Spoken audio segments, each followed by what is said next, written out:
It's the last weekend in August, and you're in Shelbyville, Tennessee. The smell of fresh fried donuts and several other kind of fair foods waft in the air, and the sound of horses and people surround you. As you look to the gate, a large, magnificent animal comes barreling through with an exaggerated gait that can only be that of the Tennessee Walking Horse. If you've ever been to the Tennessee Walking Horse National Celebration Horse Show, then you know exactly what I'm talking about. I've grown up showing padded walking horses, and although there has been a lot of negative media associated with them, I've witnessed firsthand the luxurious life that these horses live. Every year, in the last week of August, approximately 30,000 spectators come to Shelbyville, Tennessee to watch over 2,000 of these horses compete for World Grand Champion honors. Despite popular belief, the practices and methods involved with training and showing the Tennessee Walking Horse are heavily supported by those who are educated on the matter, are completely humane when executed correctly, and are on the brink of extinction due to this false advertisement. Let me begin talking about this issue by introducing you to some background information on the discipline of this horse. The Tennessee Walking Horse should not be on the brink of extinction because it has had a humongous contribution to Tennessee history.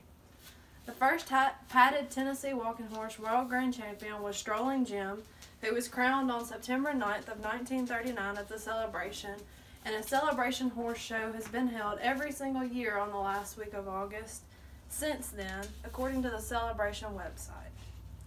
Since 1939, it has grown into a 10-day show held on an equestrian center of over 100 acres that is dedicated to the Tennessee Walking Horse.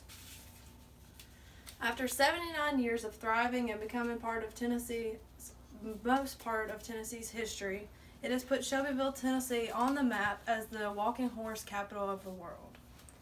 The controversy over the methods of training used on big lick performance horses, such as those shown at the celebration, are causing a lot of problems and are still being fought today.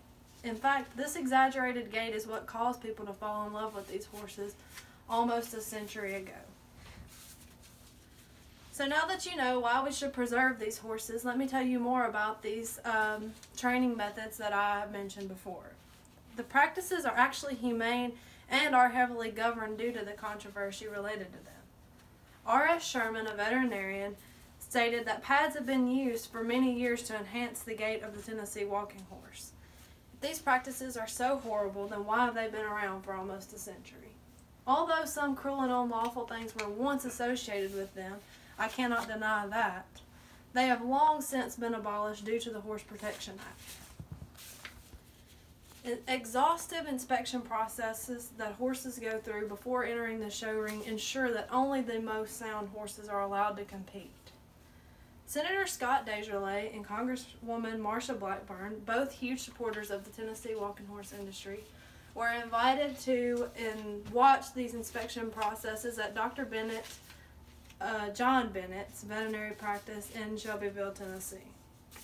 While they were there, they saw firsthand the subjective inspection practices to which the Tennessee walking horses go through at every single show, according to the Walking Horse Report.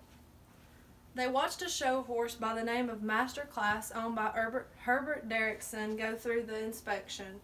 The horse had passed every single United States Department of Agriculture inspection it had ever been led through in its 2-year show career. The two watched Bennett go through the procedure and then were given the opportunity to do it themselves and lay hand on the horse themselves.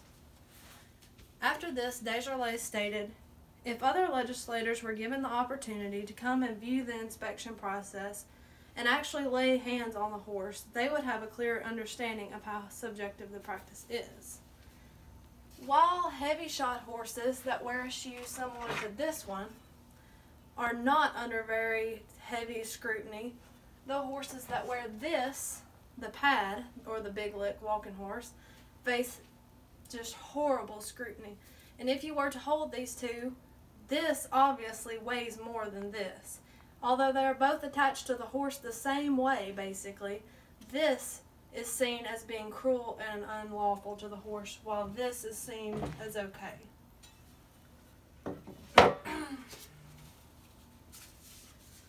Now that you know about that, let me explain to you how much these animals mean to the people as well as the town of Shelbyville, Tennessee.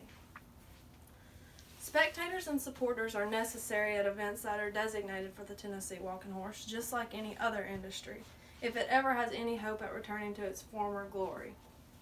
The economic impact of the celebration supports Shelbyville, Bedford County, and the Mid-State in a significant way each year, according to Bob Womack of the Tennessee Encyclopedia. This show celebrates the exquisite breed and symbolizes the ability of a community to focus its resources and establish a tradition that's strong enough to withstand almost a century. Without this breed, Bedford County would just be another dot on the map in the state of Tennessee, in the United States, and in the world. This celebratory festival honoring the Tennessee Walking Horse closes down the town for 10 days, according to Clint Confer of the Times-Gazette. Bedford County schools close for the entire duration of the show so that the friends and family of the county can enjoy the show just like visitors, and local restaurants that are usually empty fill beyond capacity with several-hour wait times. This show has a $38 million financial impact on the state, which is comparable to a NASCAR race or Music City Bowl for those of you who are not familiar with a horse show. In fact, this event was named a top 20 event by Southeast Tourism for 18 consecutive years. Again, the Tennessee Walking Horse, particularly the Big Lick horse, is a staple part of Tennessee history that involves humane practices despite popular belief, and should continue to be supported due to its enormous economic effect on Bedford County as well as the Mid-State. So today I'm urging you to take action. Learn more about these magnificent animals. Educate yourself on the manner and the new and improved humane practices that are associated with them. Form your own opinion. Go see the horses and the trainers and see that the love that these trainers have for the horses as well as the owners. Attend one event and you'll fall in love with them just as I have over the years. The Tennessee Walking Horse, our state horse and a staple part of our state's rich history, is struggling. People lacking education on the breed and in practices involved in the training processes associated with them are attacking the industry and are pushing us almost to the breaking point. By educating yourself on this issue and supporting the industry, you can help save the Big Lick Tennessee Walking Horse, one of the last living artifacts of Tennessee history.